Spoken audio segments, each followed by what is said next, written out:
Hello my dear students, today I am going to discuss the question answers of sexual reproduction in flowering plants. This chapter was completed from my side in the last 4 lectures. For this you can just check the link in the description box.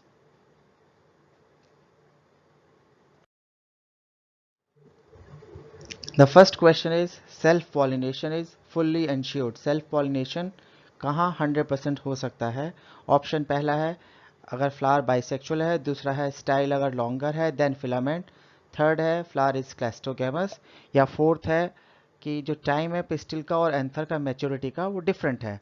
अगर हम इन चारों options को देखें so दो possibilities are very important, bisexual and cleistogamous. In bisexual में probability है but surety नहीं है, बट क्लैस्टोगैमस के अंदर 100% श्योरिटी है. So answer is option 3, the flower is cleistogamous. Reason is कि जो फ्लावर है वो क्लोज्ड होता है और इन क्लोज्ड फ्लावर फर्टिलाइजेशन और self pollination is 100%.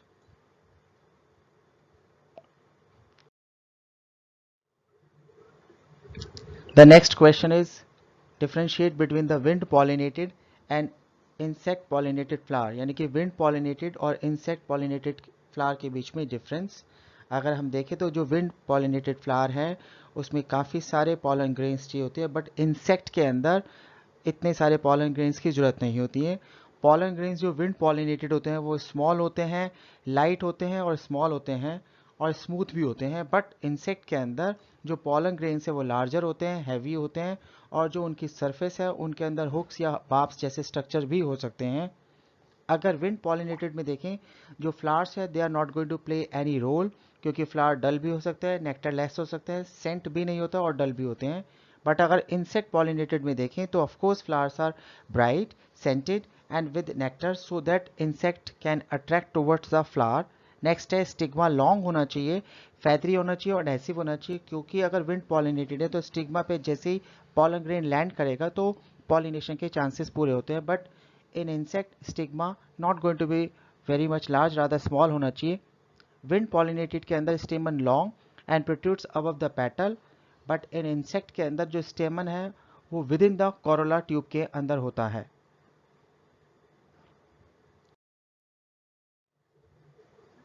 The next question is a schematic diagram of the mature anther and the label parts are epidermis, middle layer, tapetum, endothecum, sporogenous tissue and connective tissue. The outermost layer is epidermis. The next layer is endothecum, that's the inner layer, and third is the middle layers. They are 3 to 4 layer thick, and then innermost is microspore mother cell, and the last one is the tapetum, which is very important for providing the nourishment.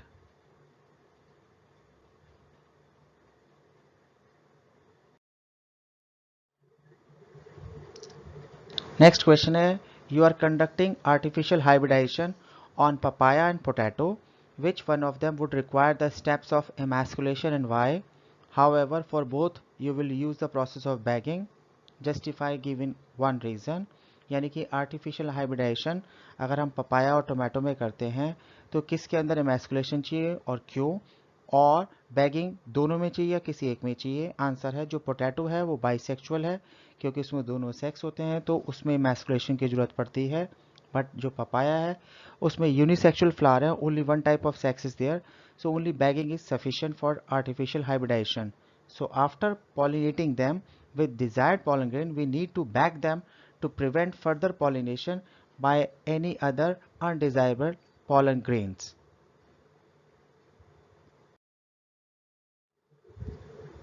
Next है describe any two devices in a flowering plant which prevent autogamy and genetogamy. यानी कि कोई दो devices जिससे ये दोनों ही process autogamy and जिनेटोगैमी ना हो पाए. तो आंसर इज डाइकोगैमी. जो मैच्योरेशन पीरियड है स्टेमन और स्टिग्मा का वो डिफरेंट हो तो डाइकोगैमी कहलाता है और उससे ऑटोगैमी और जिनेटोगैमी नहीं हो पाएगी. Next is self incompatibility, unable to reproduce. It is a genetical mechanism which prevents the self pollen from fertilizing the ovule by inhibiting pollen germination.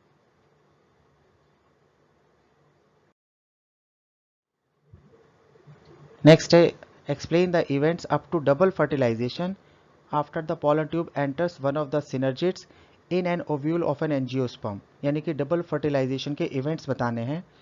जैसे ही after entering one of the synergids, जो pollen tube है releases 2 male gametes into the cytoplasm, और जो 1 male gamete है वो fuse करता है एग से and fuses with its nucleus. This process is called the syngamy, and after the syngamy zygote बन जाता है. The other male gamete move towards the two polar nuclei located in the central cell and fuses with them and produces the triploid primary endosperm nucleus. It is known as the triple fusion. So दो type के act होते हैं। एक होता है fertilisation जिसे हम syngamy कहते हैं, और एक होता है ट्रिपल फ्यूजन। सो ये जब दोनों एक्ट एक साथ होते हैं उसे कहते हैं डबल फर्टिलाइजेशन। अगर हम फर्स्ट डायग्राम में देखें तो एक्सेल सिनर्जिड्स दिखाई दे रहे हैं, polar nuclei is also there. Second diagram के अंदर जो स्पर्म सेल से वो रिलीज हो रहे हैं, and the last diagram is showing the double fertilization, जहाँ पे 3 की प्लॉइडी पे एंडोस्पर्म बन रहा है और जाइकोट बन रहा है सिनगैमी और फर्टिलाइजेशन के थ्रू। सो ट्रिप्लॉइड एंडोस्पर्म का बनना और फर्टिलाइजेशन को होना ये शो करता है कि डबल फर्टिलाइजेशन हो गया है।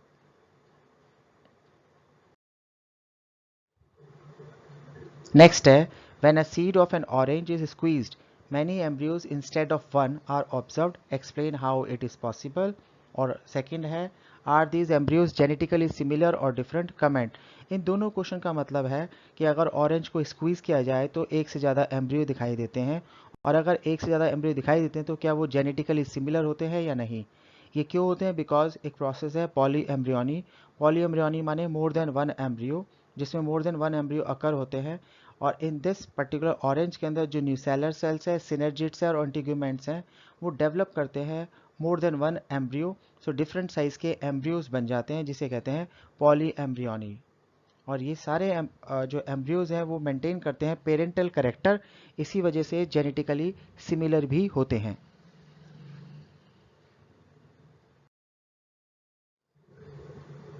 नेक्स्ट क्वेश्चन है can a plant flowering in Mumbai be pollinated by pollen grains of the same species growing in New Delhi? Provide the explanation to your answer. एक जो प्लांट है वो मुंबई में है, दूसरा दिल्ली के अंदर है, तो क्या पॉलिनेशन हो पाएगा? अगर हो पाएगा तो कैसे? और नेक्स्ट है a diagram of pistil where the pollination has successfully occurred, label the parts involve in reaching the male gamete to it desired destination. The answer of course जो मुंबई और दिल्ली के बीच के अंदर पॉलिनेशन है वो पॉसिबल है बिकॉज ऑफ आर्टिफिशियल पॉलिनेशन, और इसके अंदर stamens of the flowers are removed to prevent the self pollination, and later this flower is pollinated with desired pollen of the flower.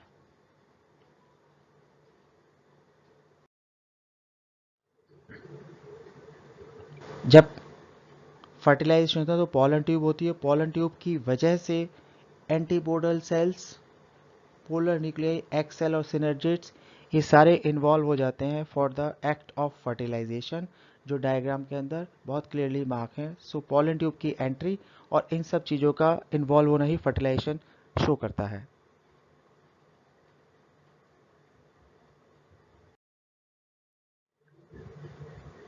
Next है name the organic material of exine of the pollen grain made up of and how this material is advantageous. Second है it is observe कि जो स्पोरो observe है कि continuous layer नहीं बनाता, giving the reason. And the last is how the pollen banks are useful.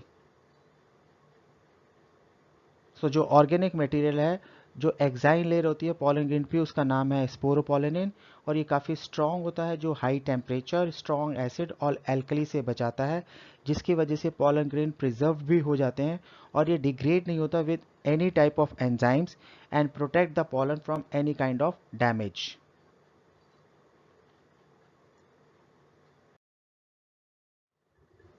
Next है जो sporopollenin है वो कंटिन्यूस नहीं होता, क्योंकि अगर कंटिन्यूस होगा तो जर्म पोर नहीं होंगे, और जर्म पोर नहीं होंगे तो पॉलन जर्मिनेट नहीं हो पाएगा। तो ऑफ कोर्स पॉलन जो स्पोरोपोलिन है it is not going to be present continuously, rather it is present discontinuous to form the apertures that's called the germ pores. वहाँ पे ही जाकर जो पॉलन ग्रेन है वो जर्मिनेट होते हैं ऑन द स्टिग्मा। जो पॉलन बैंक्स है वो पर्टिकुलर प्लेसेस है जहाँ पे पॉलन ग्रेन स्टोर्ड होते हैं under viable condition for longer periods of time, और ये जो पॉलन ग्रेन्स हैं can be use later whenever it is required for the plant breeding programmes.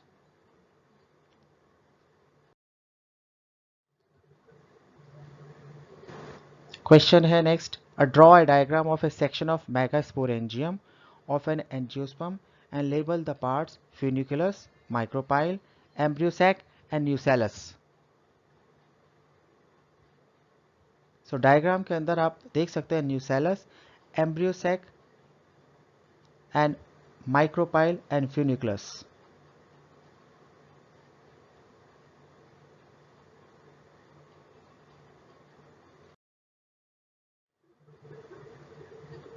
Now next question is, double fertilization is reported in plants of both castor and groundnut. However, the seeds of groundnuts are non-albuminous and castor are albuminous. Explain the post-fertilization events that are responsible for it. So जो post fertilization events हैं जो responsible है for this act, first is the formation of primary endosperm जो divide करता है repeatedly and give rise to the free nuclei। इस stage को कहते हैं free nuclear endosperm। उसके बाद cellular endosperm बनता है यानी कि सेल बननी शुरू हो जाती है, सेल वॉल का फॉर्मेशन होता है। इन केस ऑफ जो ग्राउंडनट है ये एंडोस्पर्म फुल्ली कंज्यूम्ड हो जाता है and the growing embryo and thus it forms the non-albuminous seeds, while जो castor है उसके अंदर endosperm retain होता है and form the albuminous seeds। This question came in the CBSE board 2015।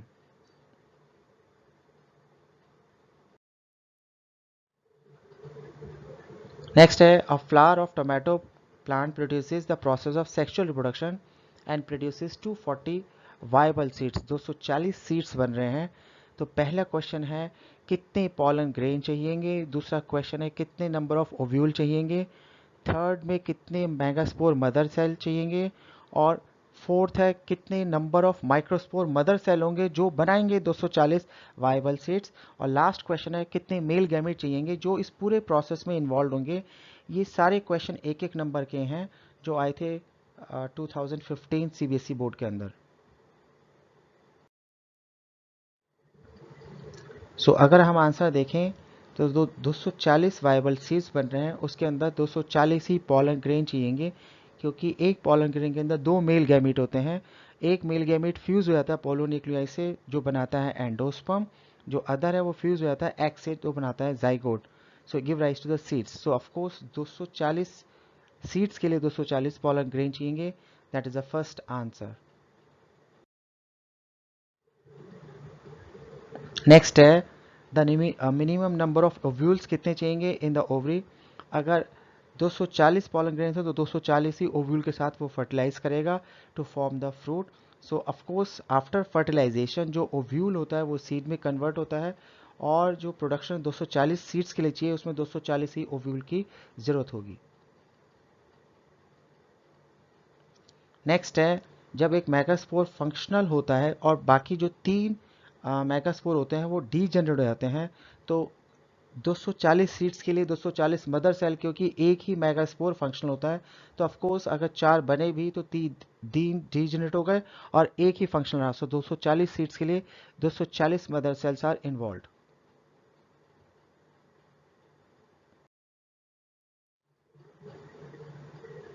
और लास्ट में है कितने माइक्रोस्पोर मदर सेल चाहिएंगे। सिंस 240 पॉलन ग्रेन बन रहे हैं और एक माइक्रोस्पोर मदर सेल से चार बनते हैं तो 60 माइक्रोस्पोर मदर सेल चाहिएंगे जिसकी वजह से बन जाएंगे 240 माइक्रोस्पोर्स।